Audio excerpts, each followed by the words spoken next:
Champions ট্রফির জন্য বাংলাদেশের দল কিন্তু ঘোষণা করা হয়েছে। দল ঘোষণা করার পর আমি তো চমকে গিয়েছি। লিটন কুমার দাস দলে নেই এবং তামিম ইকবাল অবসর নিয়ে নিয়েছে, সেও কিন্তু দলে নেই। এছাড়া বাদ পড়েছে কিন্তু সাকিব আল হাসান কিন্তু বাদ পড়েছে। এইটা দেখে কিন্তু অবাক, সাকিব আল হাসান বাদ পড়েছে, লিটন কুমার দাস বাদ পড়েছে। এইটা দেখে আমি অবাক হয়ে গেলাম এবং অনেকেই হতভম্ব হয়ে তাকিয়ে থাকবে স্কোয়াডের দিকে যে তারা এই দুজন প্লেয়ার নেই। এবং এই যে চ্যাম্পিয়ন্স ট্রফিতে বাংলাদেশের দল ক্যাপ্টেন হয়েছে নাজমুল হোসেন শান্ত। আমি আগেই বলে দিয়েছিলাম নাজমুল হোসেন শান্তই কিন্তু ক্যাপ্টেন হচ্ছে, সেই ক্যাপ্টেন থাকবে, শান্ত ক্যাপ্টেন, শান্তই ক্যাপ্টেন। সে ব্যাট পারুক না পারুক তাকে ক্যাপ্টেন্সি থেকে সরাবে না বাংলাদেশ ক্রিকেট বোর্ড। আর মুশফিকুর রহিম, মাহমুদুল্লাহ রিয়াদ, মেহেদি হাসান মিরাজ, সৌম্য সরকার, তাওহিদ হৃদয়, তাসকিন আহমেদ, নাহিদ রানা। আমি ভেবেছিলাম হয়তো নাহিদ রানাকে রাও রাখতে পারে, রিজার্ভ প্লেয়ার হিসেবে হয়তো রাখবে, তা দেখে স্কোয়াডে নিয়ে নিয়েছে জাকির আলী অনিক, তানজিম তামিম, তারপর তানজিম হাসান, আর মোস্তাফিজুর রহমান, রিশাদ হোসেন, নাসুম আহমেদ, পারভেজ হোসেন ইমন। আমি বলেছিলাম পারভেজ হোসেন ইমনকে নিতে পারে অথবা অন্য একটা অলরাউন্ডারকে নিতে পারে, তা অলরাউন্ডার বা স্পিন অলরাউন্ডার কাউকে নেয়নি, একটা ব্যাটসম্যান নিয়ে নিয়েছে।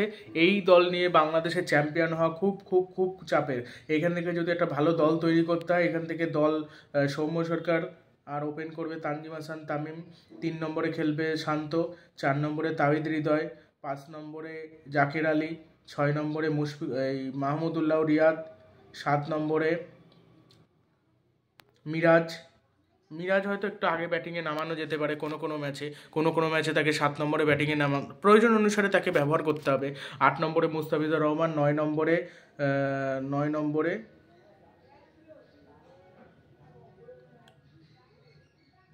রিশাদ হোসেন, 10 নম্বরে নাসুম আহমেদ আর একটা পেসার। এইভাবে দল তৈরি করতে হবে, ঠিক আছে? তো দেখা যাক, মুশফিকুর রহিমও দলে থাকবে, ওই নিয়েই দলটা তৈরি হবে। তো তোমাদের মতে কেমন হলো বাংলাদেশের দলটা, সেটা কমেন্ট বক্সে জানাও। আমার মনে হচ্ছে অতটা শক্তিশালী লাগছে না। এই দল নিয়ে চ্যাম্পিয়ন হওয়া অনেকটাই চাপের, এবং চ্যাম্পিয়ন হওয়া তো দূরের কথা, কোয়ালিফাই করাটাই চাপের হয়ে যাবে। যখন ইংল্যান্ড অস্ট্রেলিয়া যখন খেলবে, ওদের সাথে যখন খেলবে বাংলাদেশের বা ভারতের সাথে, তখন তো জেতা মুশকিল হয়ে যাবে, ঠিক আছে?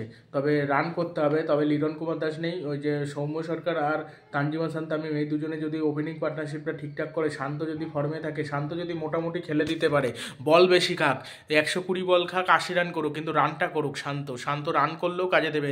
এবার তুমি রানও করতে পারলা না, অনেক বলও বেশি খেলা, সেটা তো সমস্যা না। বা তুমি এরকম যদি তুমি মেরে খেলতে পারো, মেরে খেলবা।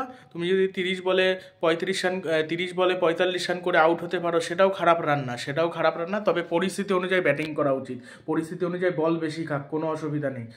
60 বল খেয়ে 40 রান করুক, তাও ভালো। বা একটা সেঞ্চুরি করতে 150 বল 140 বল লাগলো, ওই সব পিচে অনেক সময় কঠিন উইকেটে ওই সব রানও কিন্তু গুরুত্বপূর্ণ হয়, এটা মাথায় রাখতে হবে, ঠিক আছে? সেইভাবে বাংলাদেশের খেলা উচিত, তাহলে বাংলাদেশ ভালো খেলবে, না হলে কিন্তু সমস্যা।